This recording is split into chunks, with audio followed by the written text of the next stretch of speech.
Okay. Okay, so you have the Battle of Five Forks on the 1st. That's when Grant's troops finally break through the Confederate lines. They capture the South Side Railroad. So Lee realizes his supply lines are being cut and he has to retreat.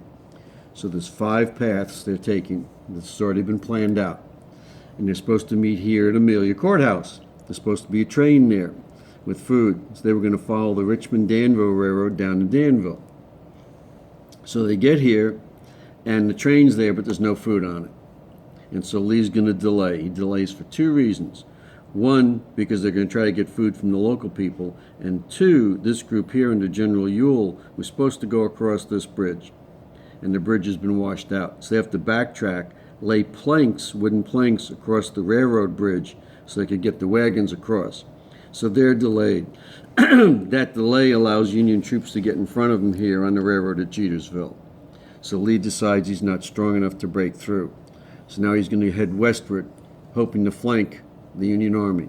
And that doesn't happen. They're just matching up all the time. So you see there's a number of different little battles. Right. So what happens here after Farmville, Lee makes a big mistake. He's not familiar with this part of Virginia. He goes against the recommendations of people who know this area. He's now going to head north of the river, put the river between him and the Union troops, hopefully. Well, And what river is that? Appomattox? the Appomattox River. Okay. The Appomattox River starts right back here. Okay. And so Grant splits forces. He now has Meade and the Army of the Potomac chasing Lee because they didn't get the bridges burned. One of the bridges survived. And he's got the cavalry trying to get in front of Lee. And that all comes together right here. So you now have the Union cavalry will capture the trains that are down here with the food on them. And that sets up a battle that afternoon, which sets up the battle for the next morning on the 9th.